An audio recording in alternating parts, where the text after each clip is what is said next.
आज हम जहांगीर पे बात करेंगे, जो मुगल एम्परर अकबर के बाद जो हिंदुस्तान का रूलर बना। 1605 से लेके 1627 तक के उसका जो हुकूमत का दौर है। तो देखिए, वो अकबर का बेटा था, यानी जो अकबर एम्परर हिंदुस्तान का रहा उसका बेटा जहांगीर था। तो उसका असल नाम सलीम था। अब देखिए, वो 9 सितंबर 1569 इसमें पैदा हुआ था, तो फतेहपुर सिकरी में। और जो उनकी हरखा या मरियम ज़मानी उनकी माँ का नाम था, जो कि बहरमल की बेटी थी। तो उसको कहते हैं कि ये बड़ी दुआओं के बाद पैदा हुआ था, और that is why Akbar was devoted to Shaikh Salim Chishti. अब ये मतलब अकबर ने बड़ा एहतिमाम किया था इसको पढ़ाने का। हालांकि खुद तो वो कुछ पढ़ नहीं पाया था, लेकिन हम देखते हैं कि मीर कलाम हरवी, शेख अहमद कुतुबुद्दीन अतका, इसी तरह से अब्दुर्रहीम खाने खाना, ये तमाम अकबर के ट्यूटर्स रहे, यानी अकबर के असातिज़ा, जहांगीर के असातिज़ा रहे हैं। उसके अकबर के दो और बेटे थे, दानियाल और मुराद। और वो मतलब जब तक वो जब जहांगीर रूलर बना उससे पहले ही मर गए थे, लेकिन जहांगीर की उनके साथ कोई अच्छे ताल्लुकात नहीं थे। और इसी तरह से हम देखते हैं कि खुद भी बड़ा वो इम्पेशेंट था, यानी अभी अकबर जिंदा ही था कि जहांगीर ये चाह रहा था कि मैं हिंदुस्तान का हुक्मरान बन जाऊँ। तो हम देखते हैं कि वो 2 बार तो उसने बगावत की, और इलाहाबाद की जगह पे तो 1602 में वो जब अबुल फजल का कत्ल भी करवाया था उसने, कि अबुल फजल शायद अकबर को मेरे खिलाफ भड़का देगा। तो उसके बाद तो इलाहाबाद में उसने बिल्कुल वो सिक्का अपना जारी किया, कॉइनर्स। और इसी तरह से उसने वहाँ पे मतलब एक इंडिपेंडेंट सॉवरेन की तरह वो रहने लगा था। वो तो कुछ हरम की कुछ औरतें थी जिन्होंने रिकन्सिलेशन की थी अकबर और जहांगीर के दरमियान। तो इस वजह से हम देखते हैं कि जो अकबर ने उसने ये दानियाल को प्रमोट किया, और कभी तो उसने ख़ास तवज्जो जहांगीर के बेटे खुसरो, उसको ख़ास तवज्जो दी थी।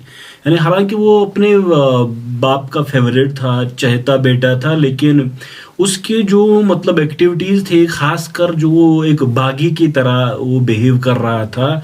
लास्ट डिकेड जो अकबर की थी, आप 1590 से ही ले उसको 1599, फिर 1605, यहाँ तक कि अबुल फजल जो बड़ा अकबर पे जिसका बहुत इन्फ्लुएंस था, उसका भी उसने कत्ल करवाया था।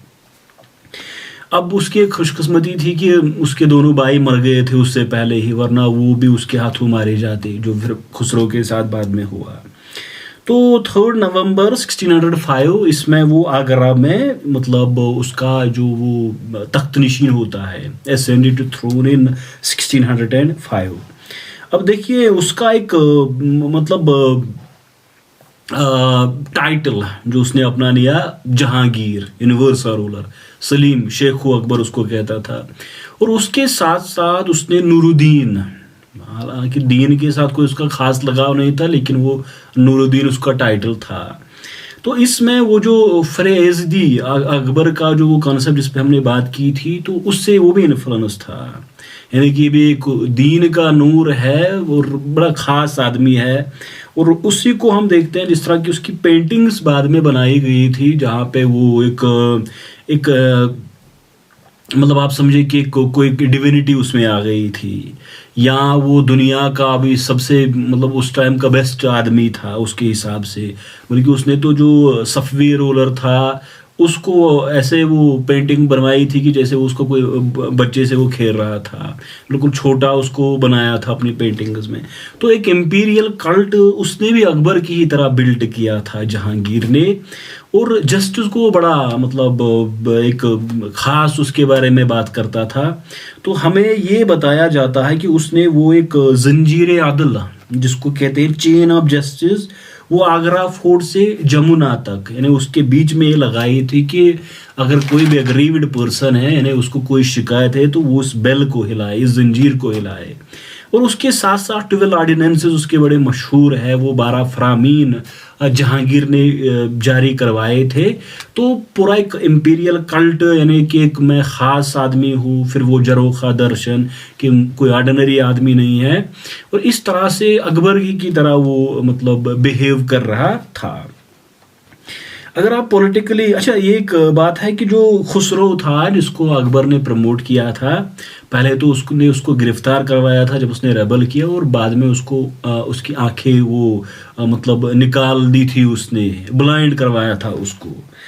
पॉलिटिकली अगर आप देखें तो जो मेवाड़ का रूलर था अमर सिंह, राणा प्रताप का बेटा, तो उसके साथ 1615 में एक ट्रीटी साइन करवाई थी जो खुर्रम की बड़ी कामयाबी थी, खुर्रम जो बाद में शाहजहां बनता है। अच्छा, इसी तरह से हम देखते हैं कि उसने बंगाल में मतलब एक्सपेडिशंस वहाँ भेजी। हम देखते हैं एक मिर्ज़ा नाथन का अकाउंट बड़ा इसके लिए इम्पोर्टेंट है। तो इस्लाम खान चिश्ती, जो शेख सलीम चिश्ती का बेटा था, उसके मतलब इसके खानदान से बिलोंग करता था, उसको वहाँ का गवर्नर बनाया था। लेकिन बंगाल मतलब ये पूरा डिस्टर्ब रहा पूरे रेन में। बड़ी कामयाबी थी जब मलिक अंबर को 1606 में हराया। मलिक अंबर एक प्रोमिनेंट फिगर दक्कन में बन रहा था, और इसी तरह से जो खुर्रम की कामयाबी थी इम्पॉर्टेंट, यानी उसके बाद उसको शाहजहां का टाइटल दिया गया था। तो कांगड़ा की कंपेन 1615 में, 1620 और 1622 में जब कश्मीर जा रहा था जहांगीर, तो कांगड़ा पे उसने हमला किया था। फिर वहाँ का जो मंदिर था उसमें मतलब कोई जानवर भी उसने ज़बा किया था। अब देखिए, अगर आप उसका देखोगे कि पॉलिटिकली तो बड़ा एम्पायर, यानी अकबर एक ओवर अचीवर था और उनके सामने, और वो खुद भी कहता था कि इतना बड़ा पहले से इतना अकबर ने बहुत ज़्यादा स्ट्रेच किया है इस एम्पायर को। तो कोई आर्किटेक्चर में ख़ास उसकी दिलचस्पी नहीं थी, लेकिन विजुअल आर्ट्स, पेंटिंग में बड़ा जहांगीर का दिलचस्पी थी। और पेंटिंग अगर आप मिडिवल दौर में देखोगे तो जो पीक उसका आता है वो जहांगीर के टाइम में भी आता है। और वो अपने बारे में तो बड़ा वो कहता है कि मेरी बड़ी डिस्क्रिमिनेटिंग आया है कि मैं अगर देखता हूँ पेंटिंग तो मैं इसमें देखूंगा कि आउटलाइन किसने बनाई है, रंग किसने भरा है पेंटिंग में, तो इतनी महारत मुझे पेंटिंग में है। तो पेंटिंग की बड़ी बड़ी पेंटिंग्स उसके दौर में बनवाई गई थी। अच्छा, और लिखता भी तो मतलब बड़ा अच्छा राइटर भी रहा है। जिस तरह बाबर ने वो तुज़क लिखी थी, इसने भी वो जर्नल लिखा था अपना तुज़ की जहांगीरी। 1623 तक तो खुद लिखा वो, लेकिन उसके बाद वो चलने फिरने के काबिल भी नहीं रहा था, वो जो बहुत ज़्यादा शराब वगैरह पीता था। तो मोतमद खान ने उसको आगे बढ़ाया था 1623 में। अच्छा, जहांगीर के टाइम में एक और जो बड़ी डेवलपमेंट यहाँ होती है कि जो ईस्ट इंडिया कंपनी की बुनियाद अगर आप देखोगे वो इसी टाइम में। और ट्रैवलर्स, इंग्लिश ट्रैवलर्स उससे पहले भी आ चुके थे, अकबर के टाइम में आते हैं, लेकिन जहांगीर का जो टाइम आता है, विलियम हॉकिन 1608 में वो उसके कोर्ट में आया, और था वो बड़ा काबिल आदमी था, पर्शियन जानता था, तुर्किश लैंग्वेज जानता था, लेकिन ओवरऑल उसका एक डिप्लोमेटिक फेलियर रहा। जो पुर्तगाली थे वो भी बड़े उनके खिलाफ थे। उसके बाद अच्छा, वो जेम्स फर्स्ट जो उस टाइम इंग्लैंड का रूलर था, उसकी लेटर लेके आया था कोई 2500 गोल्ड पीसेस के साथ। पॉल कैनिंग 1612 में, और उसके बाद विलियम एडवर्ड 1615 में। लेकिन जो थॉमस रो है वो एक सीजनड वेल प्रोफेशनल डिप्लोमेट था। वो यहाँ पे आता है और उसकी बड़ी कामयाबी मतलब ईस्ट इंडिया कंपनी को हिंदुस्तान में खड़ा करने में उसका बड़ा रोल है। तो उसको बाद में गोलकंडा वगैरह में भी फरमान उनको मिला था। लेकिन इसी पीरियड में वो आते हैं तो ट्रेडिंग कंसेशंस के लिए, यानी ट्रेडिंग कंसेशंस के लिए थॉमस रो आया था, उससे पहले भी वगैरह। तो एक और बात उसमें है कि जो ये पुर्तगीज थे, पुर्तगाली थे, वो बड़ा डिस्टर्बेंस कर रहे थे समंदर में। उन्होंने वो कारता शुरू किया था, और उसके साथ साथ वो परमिशन बड़ा मुश्किल से वो दे रहे थे। लेकिन जब तक उनकी वो मतलब कस्टम ड्यूज ना दे, लेकिन हज शिप्स जो थे उनके लिए बड़ी डिस्टर्बेंस, इसलिए उनकी तोड़ के लिए उन्होंने इंग्लिश को सपोर्ट किया था। अब देखिए, एक बड़ा उसकी ज़िंदगी में एक टर्निंग पॉइंट आता है 1611 में। उसकी शादी होती है मेहरुन्निसा के साथ। तो असल में गियास बेग, जिसका टाइटल इत्तेमादुद्दौला था, वो पर्शिया से यहाँ अकबर के टाइम में आया और बाद में वो प्रमोशन करता गया। और जो मतलब एतमादुद्दौला था, उसने अपनी बेटी की शादी एक शेर अफगान से की थी। वो मर गया था, मरा था किसी बंगाल गवर्नर ने उसे। अच्छा, एक थ्योरी थी पहले कि जहांगीर ने इसको देखा था, फिर उसको इससे बड़ी मोहब्बत हो गई थी, लव एट फर्स्ट साइट, तो उसके बाद उसने उसके मतलब हस्बैंड को मरवाया था। ये अब उसको रिफ्यूट किया जाता है कि हिस्टोरिकली कोई इसमें मतलब सदाकत नहीं है, ये बिल्कुल ऐसे ही मफरूज़ा बनाया गया है। तो इसकी फैमिली यानी बड़ी इन्फ्लुएंशियल फैमिली, और जहांगीर के घर के बड़े ताल्लुकात इनसे बन गए। एक तो 1611 में खुद उसने नूरजहां से शादी की, मेहरुन्निसा से। अच्छा, उसके बेटे खुर्रम की शादी आसिफ खान, जो कि इसका भाई था, गयास बे का बेटा था, उससे शाहजहां की शादी होती है। और फिर नूरजहां का जो पहला हस्बैंड था, उससे उसकी एक बेटी थी लाडली, उसने जहांगीर के एक और बेटे से, शहरयार से, उसकी शादी कर ली। तो बड़ा एक मतलब एक क्लोज रिलेशन इनकी बन गई थी। ये अब देखिए, जहांगीर ने जब इससे शादी की तो इसका टाइटल पहले नूर महल उसने रखा था, बाद में नूरजहां। तो खुद तो वो नूरुद्दीन था और ये नूर को वो मिलाता गया। और उसके बाद हम देखते हैं कि बड़ी इन्फ्लुएंशियल लेडी वो बन गई थी। हालांकि हिस्टोरियन ने बड़ा उस पर उसको दिया कि इसमें ऐसी एबिलिटीज थी कि उसका बड़ा कंट्रीब्यूशन रहा है, कि एबिलिटीज थी, इसी वजह से इसने कोर्ट को डोमिनेट किया। लेकिन हमारा वो टॉपिक नहीं है। अच्छा, बेनी प्रसाद एक हिस्टोरियन था, उसने एक थ्योरी ऐसी चलाई थी, नूरजहां उनता, हम उसको जुंदा पढ़ते थे। मुझे बहुत टाइम तक ये लगता था कि ये कोई पर्शियन या अरबिक वर्ड है। यानी एक काउंसिल ऑफ मिनिस्टर जिसमें आसिफ खान था, नूरजहां थी, खुर्रम था। इसको अब रेफ्यूट किया जाता है, लेकिन बड़ा इनका इन्फ्लुएंशियल कोर्ट में रहा। तो अब इसमें जहांगीर की हालत डिटेरिएट होती गई। पहले तो उसको सांस लेने की बीमारी, मतलब मुश्किल से ही सांस लेता था 1618 में। 1623 के बाद तो मुश्किल से ही चल पाता था। तो जब वो कमज़ोर होता गया, उसका हेल्थ गिरता गया, इसमें नूरजहां का राइज होता है। और नूरजहां तो अब एम्प्रेस बन गई थी, यानी सिक्का जारी हुआ, वही फरामीन, जरोखा दर्शन वगैरह वगैरह। तो शाहजहां उसका बड़ा करीबी था और जहांगीर का भी चाहता बेटा था। लेकिन सस्पेशन क्रिएट हो गया कि नूरजहां अपने शहरियार को प्रमोट कर रही है, नूरजहां शाहजहां को साइड लाइन कर रही है। तो इस वजह से 1223 में शाहजहां ने बगावत की। 21 से ये शुरू होता गया। 23 में उसको हरा दिया गया, बिलासपुर जो कि आगरा में था, एक डिसाइसिव बैटल में उसको हरा दिया गया।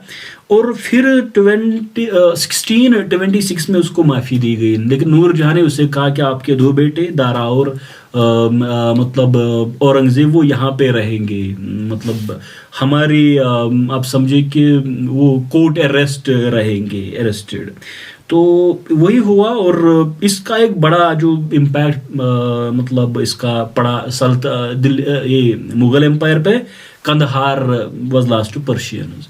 यानी इसी दौरान जब कंदहार पे हमला किया पर्शियन ने, जहांगीर ने कहा था शाहजहां को कि आप जाए, उसने अलग अलग बहाने ढूंढे, वो नहीं जाना चाहता था क्योंकि उसको शक था शायद उसकी गैर मौजूदगी में किसी और को बादशाह बनाया जाए। तो at last this Kandahar was last. इसी तरह से एक और बात जो उसमें है कि मोहब्बत खान एक जनरल था, बड़ा उसका रोल था शाहजहां के रेबेलियन को दबाने में। लेकिन उसके बाद क्या होता है कि मोहब्बत खान को भी उसने भी रेबेल किया, अरेस्ट किया जहांगीर और नूरजहां को। लेकिन नूरजहां ने बड़ा उसको डिप्लोमेटिकली हैंडल किया, एक बेहतरीन तरीके से, कि खुद ब खुद भाग गया था। अगर आप रिलीजन पे उसकी व्यूज देखोगे, वो कोई ऑर्थोडॉक्स नहीं था, यानी वो भी अकबर की तरह सुलह कुल, बल्कि उसने भी अपने मरीद बनवाए थे। इसी तरह से हम देखते हैं कि वो भी उनको वो जो कुछ बातें पढ़ने को, अल्फाज पढ़ने को, थर्सडे संडे को उसने किलिंग बंद करवाई, फोर्सिबल कन्वर्जन पे उसने बैन लगा दी। तो कोई ऑर्थोडॉक्स नहीं था अपने रिलीजन व्यूज़ में। और हम देखते हैं कि सूफी और वेदांतिक फिलॉसफी में बड़ा वो इंटरेस्ट था। जद्रूप एक बड़ा जैन एस्थेटिक था, उस टाइम का स्कॉलर था, तो उससे उज्जैन में जाके वो मिलता था, यानी कोई इस तरह का नैरो माइंडेड नहीं था रिलीजन में। लेकिन उसके टाइम में एक होता है कि शेख अहमद सरहंदी मुजद्दिद अल्फसानी को उसने अरेस्ट करवाया था था, उस पर अलग तरीके से मकतूबात पे इल्ज़ाम लगाए थे वगैरह, लेकिन फिर उसको रिलीज़ किया। इसी तरह से शेख निज़ाम थानेश्वरी को उसने यहाँ से जलाए वतन, एग्जाइल किया, क्योंकि उसने खुसरो का साथ दिया। और खुसरो के साथ देने के जुर्म में ही उसने, जो उस टाइम सिख कम्युनिटी का गुरु था, गुरु अर्जुन, 5th गुरु, तो उसको पहले कहा था कि फाइन दे, क्योंकि आपने टीका लगाया उसको वगैरह, मदद की है खुसरो को। लेकिन एट लास्ट उसने उसकी एग्जीक्यूशन का ऑर्डर दिया और सिख गुरु को भी उसी के पीरियड में मार दिया गया था, यानी गुरु अर्जुन जो सिख कम्युनिटी का हेड था, कि आपने एक बागी की मदद की थी। ओवरऑल हिस्टोरियन इसमें रिलीजन नहीं देखते हैं जिस तरह औरंगजेब के कॉन्टेक्स्ट में देखते हैं, लेकिन ये एक फैक्ट है। अच्छा, इसी तरह से हम देखते हैं कि मतलब वो ये जो सूफी फिलासफी मियाँ मीर वगैरह उनके बड़े करीब था वो। अब देखिए कि उसने एक जो एम्पायर जब उसने लिया तो 150 मिलियन के करीब उसके पास पैसे आ गए थे, एक्स्ट्रावेगेंट लाइफस्टाइल था, खालिसा दिन ब दिन कम होता गया, 5% तक पहुंचा। अकबर के टाइम में वो 25% था खालिसा। तो फिर उसने इजारादारी यानी कि कॉन्ट्रैक्ट सिस्टम पे लैंड दी कि आप साल शुरू होने से पहले ही मुझे पैसा दे और फिर आप वहाँ से कलेक्शन करें। इसी तरह से अपने ख़ास लोगों को प्रमोट करने के लिए इसने इजारादारी स्टार्ट, ये मनसबदारी में रिफॉर्म्स लाए, उसको हम कहते हैं दोस्पा स्यास्फा, यानी 2 हॉर्स 3 हॉर्स सिस्टम, कि आप देखिए डबल जो आपकी कैवलरी है वो उसके बदले आपको पैसे मिलेंगे जब मतलब आपको 2 या 3 सिस्टम। तो ये मनसबदारी सिस्टम में हम मतलब इसको पढ़ाते हैं, double the number of cavalry man for same सवार। अच्छा, ये एक और बात उसकी है कि मतलब वो जब वो बीमार होता तो लगातार वो कश्मीर जा रहा था। तो 1627 में वहाँ से आते आते उसकी डेथ होती है अक्टूबर में। तो आसिफ खान ने पहले दुआर बख्श को तख्त पे बिठाया था जब तक शाहजहां आए, और उसके बाद शाहजहां हिंदुस्तान का रूलर बन गया। तो ये जहांगीर को मैंने यहाँ पे कंक्लूड किया। नेक्स्ट पार्ट में हम शाहजहां पे बात करेंगे जो इनके बाद रूलर बनता है। Thank you.